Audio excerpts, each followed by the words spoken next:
SST में आपके total 4 book है एसएसटी में सामाजिक विज्ञान में। एक है आपका जियो, एक है आपका हिस्ट्री, एक है आपका पॉलिटिकल साइंस जिसको हम राजनीतिक विज्ञान बोलते हैं, और एक है आपका इकोनॉमिक्स, अर्थशास्त्र। ठीक है, जिसमें आज ज्योग्राफी का हम लोग पहला चैप्टर कर रहे हैं, संसाधन और विकास। ठीक है बच्चा लोग, चलते हैं बाबू। सबसे पहले बात करते हैं संसाधन होता क्या है। देखिए यहाँ पे जितने भी आदमी बैठे हैं ना वो सब क्या है, संसाधन। ये जो बोर्ड देख रहे हो वो भी क्या है, संसाधन। ये पेन देख रहे हो वो भी संसाधन। पंखा लगा है संसाधन, लाइट लगा है संसाधन, क्योंकि ये सब हमारी मदद कर रहे हैं। ठीक है, आवश्यकताओं की पूर्ति करते हैं। तो जो भी हमारे पर्यावरण में उपलब्ध प्रत्येक वस्तु जो हमारी आवश्यकताओं को पूरा करता है और जिसको बनाने के लिए टेक्नोलॉजी है, ध्यान रखिए, जो हमारी आवश्यकता को पूरा करे और उस आवश्यकता को पूरा करने के लिए जिसको बनाया जाता है और बनाने में जो टेक्नोलॉजी लगता है वो उपलब्ध है, और वो चीज संभव है और सांस्कृतिक रूप से सभी लोग उसको मानता है कि ये चीज हमारे लिए संसाधन है, पूरा किया जाता है, उसी को हम लोग बोलते हैं संसाधन। सिंपल, नहीं कुछ हो, पर्यावरण में उपलब्ध प्रत्येक वस्तु जो हमारी आवश्यकताओं को पूरा करता है वो सब क्या है, हमारे लिए संसाधन है। क्लियर है, ये सब हमारे लिए क्या है, संसाधन। अब बात करते हैं कि संसाधन के प्रकार की बात करते हैं। तो संसाधन को हम बहुत हिसाब से बांटते हैं, मेनली 4 हिस्सों में। एक, संसाधन की उत्पत्ति कैसे हुई है, संसाधन खत्म होगा कि अभी चलेगा, संसाधन पे हक किसका है, और संसाधन ने विकास किस स्तर तक कर लिया है। ठीक है, जिसमें से पहला आता है उत्पत्ति के आधार पे। उत्पत्ति के आधार पे संसाधन के प्रकार में बात करें, उत्पत्ति के आधार पे, उत्पत्ति के आधार पे 2 है कि संसाधन का ओरिजिन कैसे हो गया। एक जैव संसाधन है, यहाँ पे जैव लिखा हुआ, ठीक है, और एक क्या है, अजैव संसाधन। ठीक है, जैव संसाधन, सजीव संसाधन जो होगा उसको हम बोलेंगे जैव संसाधन है। जैव संसाधन वैसे संसाधन जैव संसाधन कहलाते हैं जो जैव मंडल में मिलते हैं, या दूसरे शब्दों में बोलेंगे जैव संसाधन वो संसाधन है जो सांस लेते हैं, लिविंग थिंग्स है। ठीक है, सजीव जैसे मनुष्य, वनस्पति, मछलियां, प्राणीजात, पेड़ पौधे, पशुधन, एनिमल, ये सब आ जाते हैं। ठीक है, अजैव संसाधन जो निर्जीव है, ठीक है, लेकिन वो भी किससे मिले, हमें प्रकृति से मिले, नेचर से मिले। वैसे संसाधन अजैव कहलाते हैं जो निर्जीव पदार्थों से मिलते हैं, जैसे मिट्टी हमने बनाया नहीं, प्रकृति से मिलता है। ठीक है, लेकिन सांस नहीं लेता है, हवा, पानी, ये सब हमारे लिए जरूरी है। तो जो सजीव है उसको जैव कहेंगे, जो निर्जीव है उसको अजैव बोलेंगे। ठीक है, इसकी उत्पत्ति। सेकेंड है समाप्त्यता के आधार पर, समाप्त्यता के आधार पर जो खत्म होगा या जो खत्म नहीं होगा। तो जो खत्म होगा उसको नवीकरणीय कहेंगे। जैसे कुछ संसाधन ऐसे होते हैं जिसे हम भौतिक, रासायनिक या यांत्रिक प्रक्रिया द्वारा नवीकृत या पुनः उत्पन्न कर सकते हैं। इस कभी खत्म नहीं होगा, खत्म ये नहीं होगा, तो ऐसे संसाधन को क्या बोलेंगे, नवीकरणीय। जैसे कितना भी हम सूरज के सनलाइट को उपयोग करें, खत्म हो जाएगा, नहीं होगा। कितना भी हम सांस ले ले, पवन हवा में चले जाए, खत्म हो जाएगा, नहीं होगा। जल हम कितना भी पानी पी ले, खत्म होगा, नहीं होगा। आपके घर में खत्म होगा, लेकिन जब से पृथ्वी बना है और आज तक वही पानी है जब से पृथ्वी बना है, न उससे बढ़ा है न उससे घटा है। ठीक है, जीव जंतु, तो ये संसाधन ऐसे है जो खत्म नहीं होंगे। ठीक है, वो फिर से चल आएंगे। और नवीकरणीय संसाधन ऐसे होंगे जिसको फिर से हम प्राप्त नहीं कर सकते अगर एक बार खत्म हो गया तो। जैसे कोयला, पेट्रोलियम, जैसे जीवाश्म ईंधन, जैसे अंदर से जो हम माइनिंग करते हैं, कोयला वोयला, जैसे हम धातु अंदर से निकालते हैं, खत्म हो जाएगा तो वो फिर से नहीं आएगा, और आएगा भी तो करोड़ों साल लग जाएगा उसको आने में।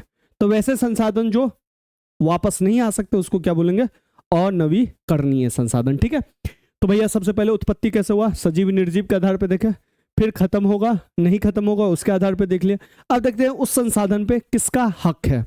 तो इसके हिसाब से हम लोग बांटते हैं 4 हिस्सों में, व्यक्तिगत, सामुदायिक, राष्ट्रीय, अंतरराष्ट्रीय। व्यक्तिगत संसाधन, ये पेन किसका है, मेरा है। ये बोर्ड किसका है, मेरा है। टेबल किसका है, मेरा है। ये व्यक्तिगत है, समझ गए। जैसे तुम्हारा घर तुम्हारा है, तुम्हारा बैग, तुम्हारा कॉपी किसका है, व्यक्तिगत है। और ये सभी क्या है, संसाधन। जो तुम्हारा इंडिविजुअल एक आदमी का है वो सब क्या है, व्यक्तिगत संसाधन।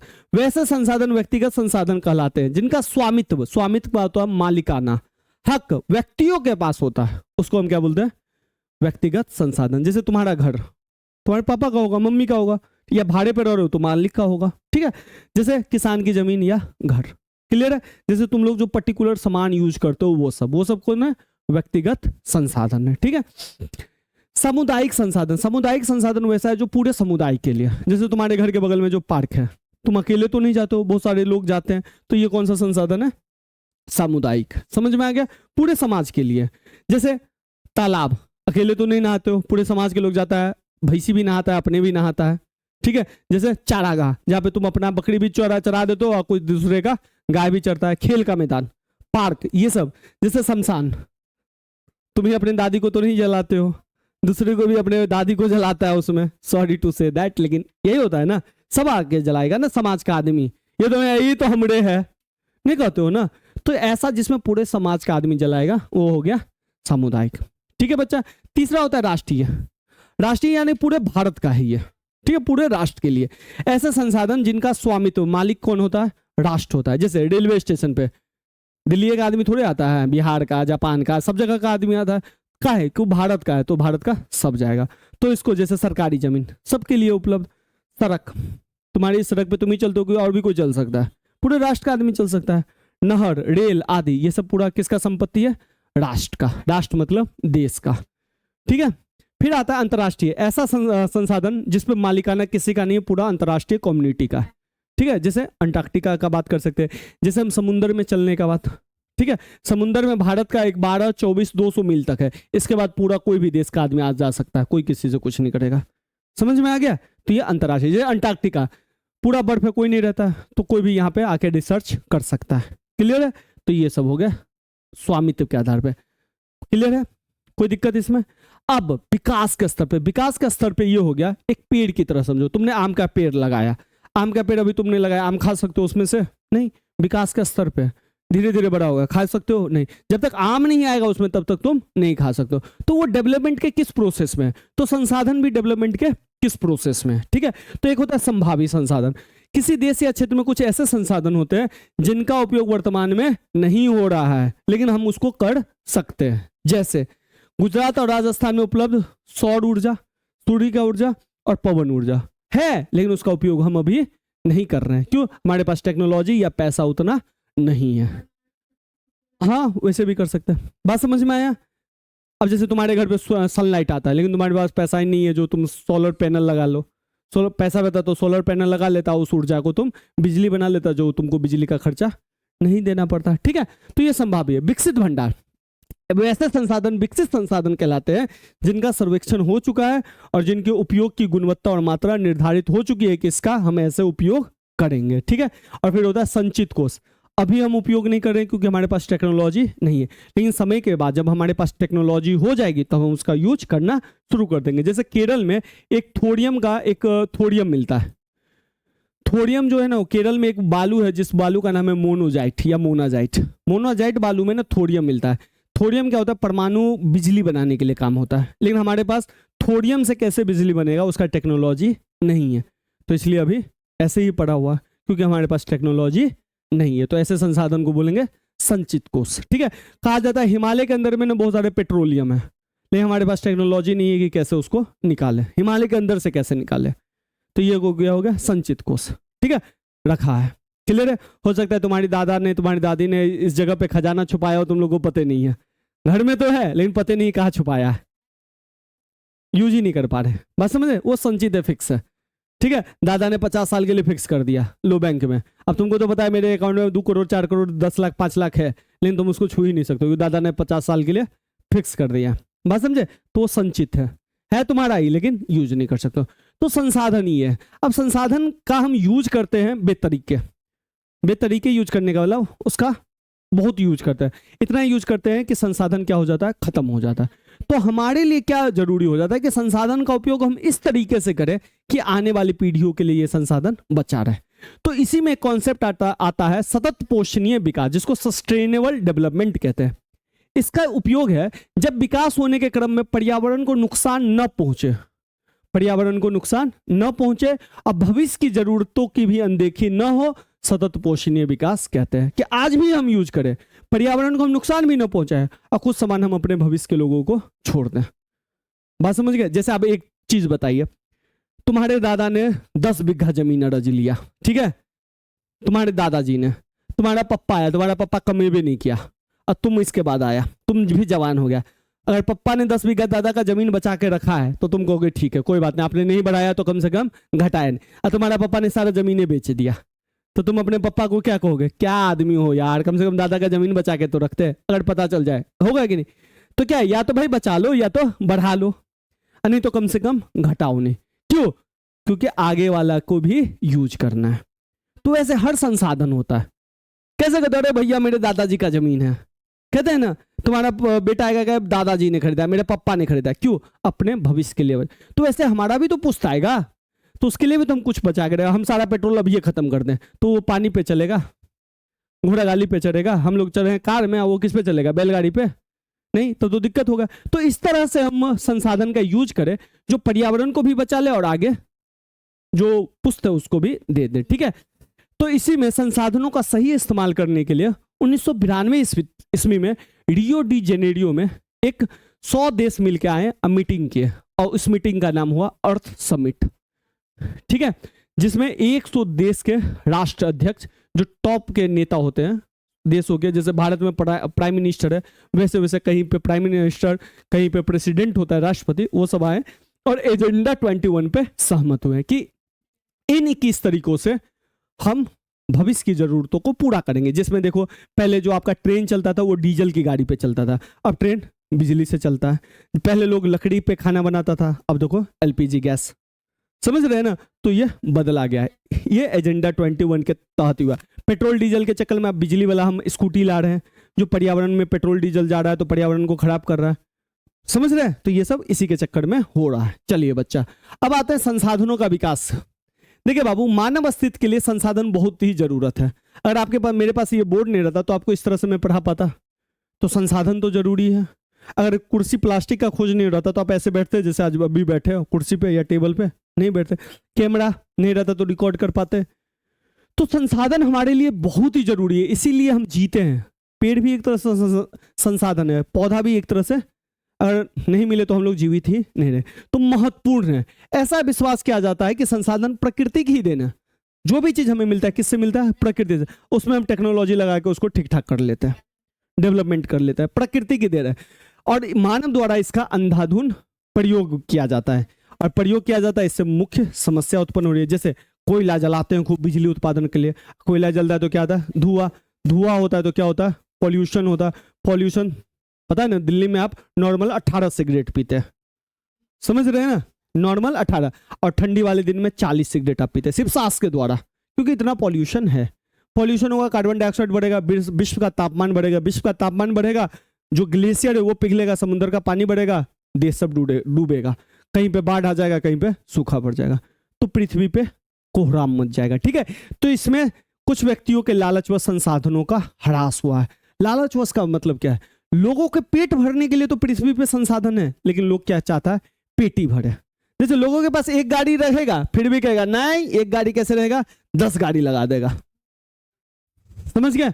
एक से पूरा हो सकता है उसका काम, लेकिन फिर भी क्या गो लगल है? 10 गो, और 10 गो गाड़ी चल रहा है।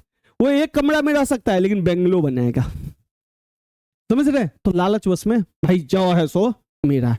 तो लालचवश में क्या हो रहा है? संसाधन खराब हो रहा है। क्योंकि कोई भी चीज आप यूज करते हो, जैसे बंगलो ही बनाओगे बहुत बड़ा, जमीन पे ही बनाओगे ना, जहां पे 20 आदमी रह सकता है वहां पे आप अकेले रह रहे हो, तो ये संसाधन प्रकृति का ही नुकसान हो रहा है। तो समाज के कुछ लोगों के हाथ में संसाधनों का संचय हो गया है। अब बहुत सारे लोग ऐसे हो गए हैं कि अंधाधुन प्रयोग करते हैं लालचवश। तो संसाधन दो तरह से हो गया है, एक जहां पे जिसके पास संसाधन ही संसाधन है, और एक जिसके पास संसाधन है ही नहीं। एक आदमी चांदी के चम्मच से दूध पीता है, एक आदमी के पास दूध ही नहीं है, बात समझे, जिसको हम अमीर और गरीब बोलते हैं। तो दो हिस्से हो गए, एक संसाधन संपन्न जो चांदी के चम्मच में दूध पीता है, और एक संसाधन हीन जिसके पास दूध ही नहीं है, तो चम्मच तो छोड़ ही दो, तो वो क्या पीता है? तो कितने गरीब है जो आटा को घोल के पिला देते हैं बच्चा को, क्योंकि दूध की तरह, क्योंकि गरीबी है, समझ गए। तो इस बात को ध्यान रखें। याद है कोरोना के टाइम में हम लोगों के पास, कितने लोगों के पास खाने के लिए अनाज नहीं था, और कुछ लोग जब दारू का वो खुला, ठेका खुला, तो 1-1 करोड़ का दारू ले जा रहा था, 1-1 लाख का। सोच के देखिए, किसी के पास खाने के लिए पैसा नहीं है, कोई 1-1 लाख का दारू ले रहा था। तो ये संसाधन संपन्न और संसाधन हीन, ठीक है। संसाधनों का हम जिस तरह से प्रयोग करते हैं उससे वैश्विक पर्यावरण में संकट हो गया। जैसे आपके पृथ्वी का तापमान बढ़ रहा है, देख रहे हैं अभी दिल्ली में टेम्परेचर 45-50 चल जाता है, चल जाता है कि नहीं? पिछले साल सुनने में आता है राजस्थान में एक जगह पे 52 तक चला गया था। और पृथ्वी का तापमान जैसे 65% हुआ, आपके शरीर पे फोड़े आ जाएंगे, छाला जिसको कहते हो, जो पक नहीं जाता वैसे, जी ही नहीं पाओगे। पेड़ पौधे नहीं रह पाएंगे, जब पेड़ पौधे नहीं रहेंगे तो हम लोग खाएंगे क्या, सांस क्या लेंगे, हम लोग भी गए। ठीक है, किसके यूज में हो रहा है? धुआं हुआ ज्यादा कर रहे हैं। ठीक है, ओजोन परत, पृथ्वी के ऊपर 50 किलोमीटर एक ओजोन परत है, वो खराब हो रहा है। ठीक है, पर्यावरण प्रदूषण हो रहा है, भूमि हट रही है, भूमि उपजाऊ नहीं हो रही, इतना हम खाद पानी डाल रहे हैं। ठीक है, तो विश्व की शांति के लिए और जीवन की गुणवत्ता के लिए जरूरी है कि संसाधनों का न्याय संगत बंटवारा हो। ठीक है, संसाधनों के लिए सही उपयोग के लिए सतत आर्थिक विकास की आवश्यकता है, जिसमें बिना नुकसान पहुंचाए संसाधन का इस तरह से हम प्रयोग करें कि भविष्य में आने वाली पीढ़ी के लिए भी रहे। बिल्कुल। अब देखिए संसाधन का नियोजन, संसाधन को हम कैसे प्लानिंग करते हैं। सबसे पहले देखिए, आप हमारे देश में देखो या पूरे वर्ल्ड में देखो, संसाधन का वितरण है ना समुचित नहीं है। यानी कि जरूर हर आदमी के पास लिमिटेड अमाउंट में संसाधन नहीं है, कोई संसाधन ज्यादा है, कोई संसाधन कम है। नियोजन और भी महत्वपूर्ण हो जाता है, इसके चक्कर में प्लानिंग बहुत ही जरूरी हो जाता है। जैसे कई जगह पे, कई राज्यों के पास भारत में प्रचुर मात्रा में खनिज तो है, लेकिन और संसाधन नहीं है। जैसे झारखंड में खनिज प्रचुर मात्रा में है, लेकिन पेयजल वहां पे नहीं है और अन्य सुविधा जो है वहां पे नहीं है। उसी तरह मेघालय में जल की कोई कमी नहीं है, लेकिन खनिज के मामले में कमी है। तो कई कई जगह पे बहुत सारा चीज है, कई कई जगह पे कुछ भी नहीं है। तो इसमें क्या किया जाएगा, प्लान किया जाएगा कि भाई यहाँ पे ये संसाधन नहीं है उसको पहुंचाओ, और यहाँ पे वो संसाधन नहीं है वो यहाँ पे पहुंचा, मदद करना। समझ गए? इसी को कहते हैं संसाधन का नियोजन, प्लान करना। बात समझ में आ गया? चलिए अब देखिए भारत में संसाधन नियोजन कैसे होता है। तो भारत में संसाधन नियोजन का एक ही है, संसाधनों की मदद से समुचित विकास करने के लिए यह जरूरी है कि योजना बनाते समय टेक्नोलॉजी, हमारे पास जो स्किल है और जो बातों का ध्यान रखा जाए। प्रथम पंचवर्षीय योजना से ही हम लोगों ने संसाधन नियोजन किया है। जो हमारा पंचवर्षीय योजना प्रथम आया 1951 में, 5-5 साल का जो पंचवर्षीय योजना होता था, वहीं से हमने ये किया। तो सबसे पहले हमने क्या किया, तो सबसे पहले विभिन्न प्रदेशों के संसाधनों की पहचान की कि कौन से राज्य में कौन से संसाधन है। उसका हमने क्या बनाया, तालिका बनाया। तालिका मतलब लिस्ट बनाया। फिर हमने हमारे पास जो स्किल था उसके द्वारा, हमारे पास जो टेक्नोलॉजी था उसके द्वारा, जो हमारे पास संस्था सब है काम करने वाला, उसके द्वारा हमने प्लानिंग का एक ढांचा तैयार किया कि किस तरह से जहां पर संसाधन नहीं है वहां तक पहुंचाएंगे और एक अच्छे से डेवलपमेंट करेंगे जिससे सभी का विकास हो, संसाधनों तक सभी का पहुंच सुनिश्चित बने। क्लियर है?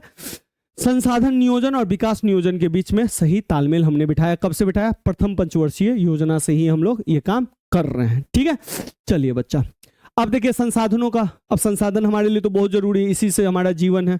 अगर संसाधनों को हम ठीक तरह से नियोजन नहीं करेंगे, उसका बचाव नहीं करेंगे, तो हमारा जीवन पे खतरा आएगा। समझ गए? तो हमें संसाधनों का संरक्षण करना जरूरी पड़ जाता है, क्योंकि संसाधन के दोहन से अगर ज्यादा दोहन कर दो तो कई सामाजिक और आर्थिक समस्या उत्पन्न हो सकती है। सामाजिक समस्या, अगर आदमी ने ज्यादा संसाधन लालची किया तो वो अमीर बन जाएगा, और जिन्होंने कम किया वो क्या हो जाएगा, गरीब। जिसके पास कार है और जिसके पास मोटरसाइकिल है, कौन अमीर है? कार वाला अमीर है। क्यों? क्योंकि इसके पास संसाधन ज्यादा है। किसके पास मोटरसाइकिल है, किसके पास साइकिल है, कौन कम अमीर है? मोटरसाइकिल वाला। क्यों?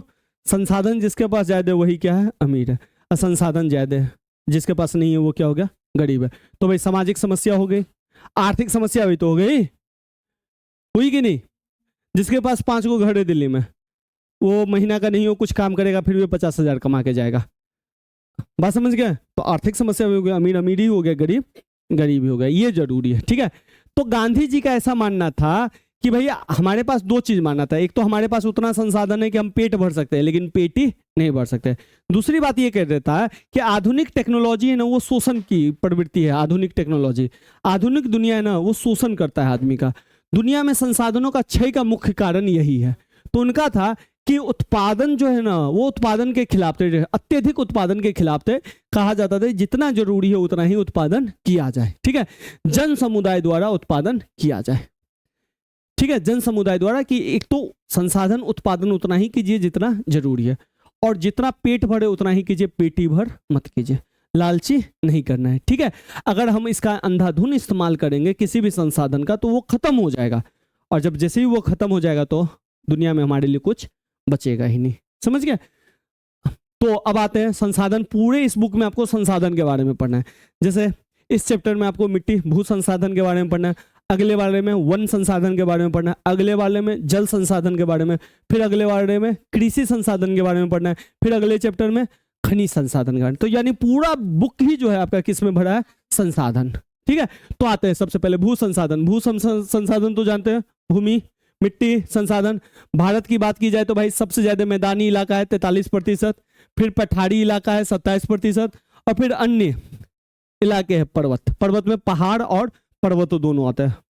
पर्वत हो गया आपके पहाड़ी वाला, और पहाड़ी रीजन हो गया ये वाला। ये हिमालय वाला रीजन को पर्वत कहते हैं, जहाँ पे बर्फ उर्फ है।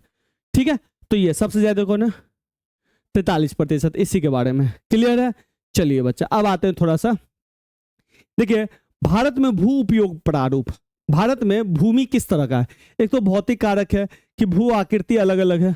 ठीक है, जलवायु अब मृदा अलग अलग है, तो वहां पे अलग अलग तरह का है। मानवीय कारक है, जैसे जनसंख्या घनत्व। कई जगह पे जैसे देखोगे मैदानी इलाका जहाँ पे है भारत का, वहां पे सबसे ज्यादा जनसंख्या निवास करती है, और जहाँ पे मैदानी नहीं है वहां पे जनसंख्या ज्यादा निवास नहीं करती। जैसे भारत में देखोगे जो मैदानी इलाका नहीं, यहाँ पे सबसे जनसंख्या ज्यादा रहती है।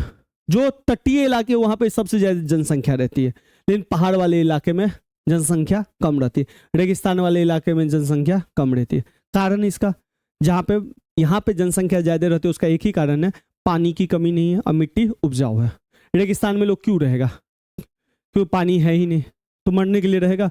पहाड़ में दिक्कत है क्योंकि एक पहाड़ पे एक सामान मिलता है तो दूसरे पहाड़ पे दूसरा सामान मिलता है, ज्यादा दूर कमी भी होता है। तो इसीलिए जहाँ पे जीवन आसान रहेगा ना वहीं पे लोग रहेंगे। दिल्ली में इतना जनसंख्या क्यों है? क्योंकि काम है, यहाँ पे लोगों को कारोबार मिलता है। ठीक है, तो इसलिए तो भारत का भाई टोटल क्षेत्रफल है 32.8 लाख वर्ग किलोमीटर। ठीक है, जिसमें से 93% भूभाग ही हमारे पास आंकड़ा है, क्योंकि पीओके आपको पता है पाकिस्तान के पास है और ये चीन के पास है, तो इसका हमने अभी तक स्टडी नहीं किया है। ठीक है बच्चा, चलिए अब देखिए भाई भूमि निम्नीकरण, जो भूमि खराब हो रहा है उसको हम कैसे बचा सकते हैं? वनोन्मूलन, अति पशुचारण, खनन से भूमि खराब हो रहा है। वनोन्मूलन का मतलब है वन को हम काट रहे हैं, धीरे धीरे वन को खत्म कर रहे हैं। क्यों खत्म कर रहे हैं? घर बनाना है। हमारी जनसंख्या 150 करोड़ के पास हो रही है, तो लोगों को रहने के लिए घर तो चाहिए। घर कहाँ पे बनेगा? भूमि पे बनेगा। तो जंगल जो बचा है उसको हम क्या करें? काट रहे हैं। फिर घर बन गया, आदमी आ गया 150 करोड़, उसको खाने के लिए क्या चाहिए? खाना चाहिए। अनाज कहाँ पैदा होगा? कृषि करके ही। कृषि के लिए भी क्या चाहिए? जमीन चाहिए। वो भी क्या होगा? जंगल ही काटेंगे। ठीक है, तो वनोन्मूलन। जो आपका नोएडा वोएडा जो बसा है, नया नया शहर बस रहा है, वहाँ उस टाइम में क्या था? जंगल था, काट के हटा रहे, तो वन का हम खात्मा कर रहे हैं। पशु को हम कहते हैं जाइए बकरी सब चढ़ जाइए, पूरा वो घास वास सब खत्म कर देता है। ठीक है, खनन, जो हम भूमि में से कोयला निकालते हैं, तांबा निकालते हैं, कॉपर निकालते हैं, एल्युमिनियम निकालते हैं, उससे भी तो भूमि खराब ही होती है ना। तो ये सबसे खराब हो रही है। ठीक है, तो इसको रोकने के लिए हम क्या उपाय कर सकते हैं? तो सबसे पहले भाई वन हम खराब कर रहे हैं रोड वूड बनाने में, कंस्ट्रक्शन के कामों में, तो वनारोपण कर सकते हैं। वनारोपण समझते हैं ना? जंगल को, पेड़ पौधे को हम रोप सकते हैं। ठीक है, दूसरा चारागाह में जो सब एकदम खत्म कर देता है, तो चारागाह का हम समुचित प्रबंधन कर सकते हैं कि ये गाय यहीं पे चरेगा। कुछ गाय क्या होता है, घास ऊपरे ऊपरे खाता है, कुछ गाय पूरा घास जड़े सहित खा लेता है। अब जड़े सहित खा लिया तो वो फिर बढ़ पाएगा? खत्म हो गया। ठीक है, बंजर भूमि का उचित प्रबंधन, जो भूमि बंजर हो चुकी है उस पर आप कुछ फसल उसल रोप के पेड़ पौधे लगा सकते हैं, जो पेड़ पौधे जो वहां पे लग जाए। ठीक है, सिंचाई का आप समुचित प्रबंधन कर सकते हैं, जिससे ज्यादा न फसल को सही तरीके से काट सकते हैं। खनन प्रक्रिया पर नियंत्रण कर सकते हैं, हर जगह खनन प्रक्रिया करने की जरूरत नहीं है। औद्योगिक जल, जो फैक्ट्री में से जो जल निकलता है वो जो हम नदियों में ऐसे छोड़ देते हैं, उसको परिष्कृत यानी कि साफ करके नदियों में छोड़े। नहीं तो औद्योगिक जल, केमिकल वाला जल जो नदी में जाएगा तो नदी का पानी गंदा करेगा, जो अंदर में मछली उछली रहता है वो सब क्या हो जाएगा? मर जाए। यमुना के नदी में आपको कोई भी मछली मिलेगी? सब मरी हुई होगी, क्योंकि इतना जहरीला पानी ही है। ठीक है, सड़कों के किनारों पर वृक्षारोपण कर सकते हैं, इससे आप भूमि निम्नीकरण को रोकते हैं। देखिए भूमि क्या होता है, जैसे बाढ़ है, तो बाढ़ आया ना, तो अगर पेड़ है तो पेड़ क्या करता है? मिट्टी को पकड़ के रखता है। ठीक है, नहीं अगर है तो वो सीधे काट के ले जाएगा। कई जगह पे आप देखोगे जहां पे मिट्टी नहीं है, मिट्टी मिट्टी है हर जगह, घास वास पेड़ पौधे कुछ नहीं है, तो वहां पे बारिश होगा ना तो ऊपर का जो मिट्टी होगा ना वो बह जाएगा। समझ गया? हाँ। और जहाँ पे घास वास है ना तो वो घास वास पेड़ पौधे रहता है ना, मिट्टी को क्या करता है, पकड़ के रखता है, तो भूमि जो है बच जाती है। और भूमि का जो उपड़ा परत बनने में ना 50 साल लग जाता है, वो बहुत ही उपजाऊ होता है। अगर वही चला गया तो उस पर आप कुछ नहीं कर सकते। ठीक है बच्चा तक? अब देखिए मृदा संसाधन, भूमि पे ही मृदा होती है। मृदा कितना इंपॉर्टेंट है आप जानते हैं, सारा एग्रीकल्चर एक्टिविटी उसी पे होता है। मृदा उपजाऊ है तो एग्रीकल्चर अच्छा होगा, नहीं होगा तो नहीं होगा। ठीक है? कई लोग वहां पे रहते हैं। देखो बाबू, मृदा का निर्माण, भाई मृदा निर्माण, मिट्टी जिसको बोलते हैं, वो बहुत ही धीरे होता है। 50-50 साल लग जाते हैं, 100-100 साल लग जाते हैं। 1 सेंटीमीटर मृदा बनने में कितने साल लग जाता है? हजारों साल। और ये जो मृदा बनता है ना, अपघटन, धीरे धीरे मिट्टी टूटता है। जो बड़े बड़े पत्थर होते हैं, ठीक है, बड़े बड़े पत्थर पे बारिश पड़ता है, धूप पड़ता है, हवा चलता है, तो धीरे धीरे हजारों साल में क्या होता है, टूटता है, तब जाके बनता है मृदा। अब मृदा कुछ इस तरह से लेयर में होता है, सबसे ऊपरी, फिर इसके नीचे, फिर इसके नीचे, और नीचे में कंकर। समझ गए? प्राकृतिक कारणों की है, तापमान, पानी का बहाव, पवन से ये बनता है। रासायनिक परिवर्तन होता है, भौतिक परिवर्तन, रासायनिक परिवर्तन से जो अपघटन प्रक्रिया होती है उससे क्या बनता है, मृदा। मैं ज्यादा नहीं जा रहा हूँ, 11th में ही ये ज्यादा, ठीक है, मैं शॉर्टकट कर रहा हूँ। अब आते हैं बाबू मृदा का वर्गीकरण। टोटल भारत में जलोढ़ मृदा, काली मृदा, लाल पीली मृदा, लेटेराइट, मरुस्थली, वन मृदा पाई जाती है। जिसमें से अगर हम बात करें जलोढ़ मृदा की, तो सबसे इंपॉर्टेंट है यह उत्तरी मैदान जलोढ़ मृदा से बना है। भारत का जो देखोगे ना, इधर है आपका हिमालय और इधर जो है आपका उत्तरी मैदान है। ये सारी है ना जलोढ़ मृदा से बना है। जलोढ़ मृदा जो नदियों के द्वारा जो मिट्टी आती है ना, उसी को हम बोलते हैं जलोढ़ मृदा, खादर और बांगर। ठीक है, जैसे महानदी, गोदावरी, कृष्णा, कावेरी भी जलोढ़ मृदा से बने हैं। और ये सारे जो है ना तटीय मैदान पे, यानी कि सिर्फ इधर ही नहीं है, इधर वाले इलाके में भी ये है। समझ में आया?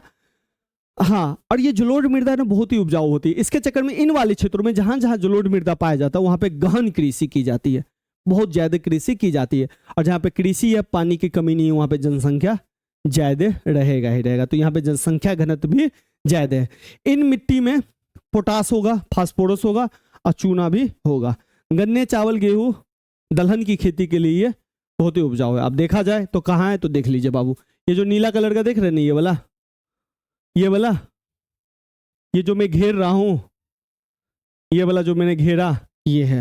इधर भी देखिए, थोड़ा थोड़ा इधर भी दिख रहा है, ये है आपका जलोढ़ मिट्टी वाला। समझ में आ गया? इतना वाला क्षेत्र है। ठीक है, बीच वाला देख रहे हो, ये है काली मृदा। ठीक है, जलोढ़ मृदा में ध्यान रखना, एक खादर होती है और एक क्या होता है, बांगर होती है, जो 9th क्लास में भी पढ़ा होगा। अब आते हैं काली मृदा। काली मृदा का दो नाम है, एक तो काली मृदा है ही, एक तो रेगुड़ या रेगर मृदा भी कहा जाता है। यहाँ पे ना कपास की खेती बहुत ही अच्छे से की जाती है। ठीक है, और इस मिट्टी में नमी धारण करने की क्षमता ज्यादा होती है। इस मिट्टी में कैल्शियम कार्बोनेट, मैग्नीशियम और पोटास भरपूर मात्रा में पाया जाता है। और ध्यान रखिएगा सबसे ज्यादा यह महाराष्ट्र में पाया जाता है, इतना आप याद रखना। ठीक है, महाराष्ट्र मतलब ध्यान से देख लो, ये वाला रीजन। ठीक बाबू, ये वाला रीजन महाराष्ट्र हो जाता है, इधर मध्य प्रदेश का थोड़ा सा हो जाता है, इस सब इलाका में राजस्थान, थोड़ा सा छत्तीसगढ़ भी आ जाता है। ठीक है, मेन कौन याद रखना है, महाराष्ट्र। ठीक है, और खेती सबसे ज्यादा कौन सी की जाती है, कपास की, और नमी धारण सबसे ज्यादा रहता है। कपास वाला तो याद रखना। ठीक है, चलिए बच्चा, अब आते हैं लाल पीली मृदा। दक्कन के पठारों और पूर्वी दक्षिण हिस्सों में होती है। ये मिट्टी वहां पे होती है जहां पे कम वर्षा होता है। कहां पे कम वर्षा होता है। ठीक है, और ये इसका जो लाल रंग होता है ना, तो इनके जो खनिज, मिट्टी में जो खनिज पाया जाता है ना, उसके चक्कर में ये लाल होता है। और इसका जो देखोगे, ये वाला एक मिट्टी है, देख रहे हो, ये वाला लाल दक्षिण की ओर है, इधर कम थोड़ा सा बारिश होता है। ठीक है, लाल क्यों है, खनिज के चक्कर में। हाँ, इधर भी है थोड़ा सा। ठीक है, चलिए, एक होता है लेटेराइट मृदा। ये मृदा वहां पे होगी जहां पे तापमान ज्यादा होगा और बारिश भी, वर्षा भी क्या होगी, ज्यादा होगी। तो उच्च तापमान और अत्यधिक वर्षा वाले क्षेत्रों में यह विकसित होता है। ठीक है, कोई दिक्कत? इस मृदा में अधिक मात्रा में खाद और रासायनिक उर्वरक डाला जाता है। ठीक है, और इसमें ज्यादा गर्मी और ज्यादा वर्षा होता है तो बैक्टीरिया, इसका जो भी है ह्यूमस, वो नष्ट हो जाता है। जैसे इसमें देख लो, लेटेराइट मृदा को अगर ध्यान से देखोगे तो आपको एक यहाँ पे मिलेगा। ठीक है, एक थोड़ा सा इधर वाले इलाके सब में मिलता है। क्लियर है? ये जो पीला कलर का इधर इस कलर का देख रहे हो ना, ये लेटेराइट मृदा का है।